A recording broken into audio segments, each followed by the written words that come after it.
धर्म धारण करो, धर्म स्वतः तुम्हारी रक्षा करेगा। प्रत्येक हिंदू परिवार से एक एक व्यक्ति या परिवार का मुखिया मंदिर या मठ जाकर धर्म संरक्षण के प्रति जागरूक होगा और अन्य को जागरूक करेगा तो सनातन धर्म का संरक्षण स्वतः ही हो जाएगा।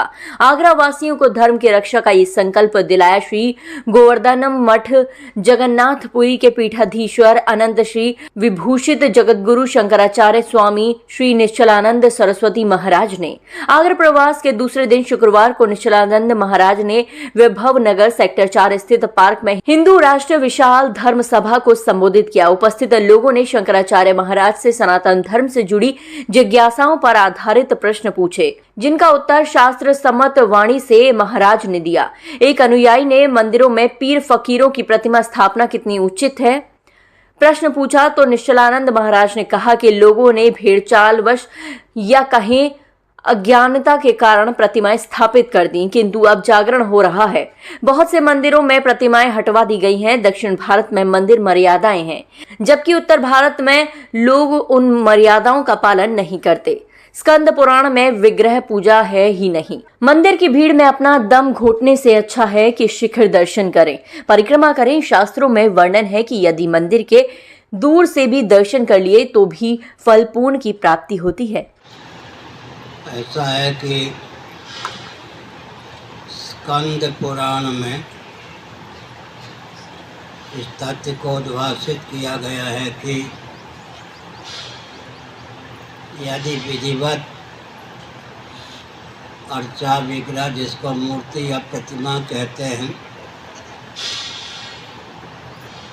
भगवत तेज उसमें आधान न हो तब तो मूर्ति पूज्य है ही नहीं। कदाचित विधिवत मूर्ति में भगवत तेज प्रतिष्ठित हो और पूजा समर्चा आदि की विधा दिशाहीन हो जाए। अर्चा विग्रह से देवी देवता का तेज तिरोहित हो जाता है। उस क्षेत्र को तिरोहित तेज के कारण डाकनी शाकनी भूत पिशाच मूर्ति में प्रविष्ट होकर दिशाहीन कर देते हैं। इसलिए उन्माद का परिचय नहीं देना चाहिए। शिखर का दर्शन करने पर भी फल मिलता है, मंदिर की परिक्रमा करने पर भी फल मिलता है। परंपरा प्राप्त वेदादि सम्मत शास्त्रीय विधा से ही मूर्ति का दर्शन करना चाहिए। लेकिन दक्षिण भारत की मैंने पद यात्रा की है। कल्पना कीजिए 1 किलोमीटर की परिधि में कोई मंदिर है, बीच में अंतराल नहीं है, गर्भगृह में प्रवेश न करने पर भी सुदूर व्यक्ति खड़ा रहेगा तो भी मूर्ति पर उसका प्रभाव पड़ेगा। उन्होंने कहा कि सनातन धर्म की रक्षा के लिए देश में सिर्फ पूर्व प्रधानमंत्री लाल बहादुर शास्त्री ने कदम उठाए थे, लेकिन वो ताशकंद में कूटनीति का शिकार हो गए। उन्होंने कहा कि दुनिया के सभी वैज्ञानिक सनातन धर्म के विज्ञान को अपनाते हैं। उन्होंने भारत में धर्म के हनन पर गर्व से कहा कि भारत को कितना ही दिशा भ्रम करने का प्रयास किया गया, किंतु दिशाहीन करने वाले ही दिशाहीन हो गए। सभा में मुख्य रूप से उपस्थित जिला पंचायत अध्यक्ष डॉक्टर मंजू भदौरिया ने कहा कि आगरा की धरती पर महान विभूति के आने से ये धरती और पावन हो गई।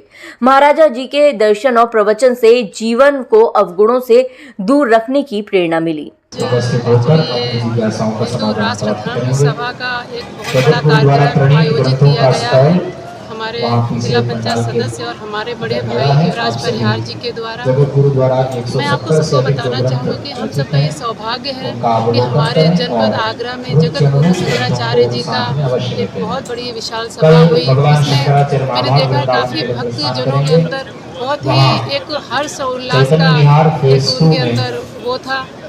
बड़ा ही खुश थे कि हम जो सब क्रोध और लोभ आदि जैसे हम सबके अंदर जो अवगुण है उनको दूर करने के लिए जगतगुरु शंकराचार्य ने अपने उपदेश दिए और विशेष रूप से हम लोगों को प्रेरित किया कि हम एक श्रेष्ठ शुद्ध सशक्त भारत के निर्माण के लिए हम लोगों को क्या करना चाहिए, उसके लिए हम लोगों को प्रेरित किया। जिसके लिए मैं दिल की गहराइयों से शीश झुकाकर जगतगुरु शंकराचार्य जी को नमन करती हूँ और बहुत बहुत धन्यवाद। अधर्म का प्राणियों में विश्व का गौ माता की गोहत्या भारत अखंड हो, भारत पूरे उत्साह से जय घोष करें, भारत भारत मुस्लिमों से हर हिंदू सेना हो, हर हिंदू सनातनी हो, हर हिंदू धर्म राष्ट्र को हर लेकर हिंदू के दैनिक क्रियाओं को लेकर के हर हिंदू जितने भी हर यहाँ हिंदू पे भक्त लोग आ रहे हैं, हम भारत जब भव्य सभी बनाएंगे, संख्याएं हम बढ़ रहे हैं हिंदू राष्ट्र और बनाएंगे, लगातार सबको हम आशीर्वाद भारत दे रहे हैं। भव्य बनाएंगे, और आज ही सुबह और शाम दोनों टाइम हम भारत भव्य बनाएंगे, और लोगों को दिव्य ज्ञान के दसवीं हम भारत भव्य बनाएंगे। कार्यक्रम आयोजक युवराज सिंह परिहार ने बताया कि धर्म सभा के बाद अनुयायियों के लिए गुरु दीक्षा का कार्यक्रम आयोजित किया गया। शनिवार को महाराज आगरा से वृंदावन के लिए प्रस्थान करेंगे।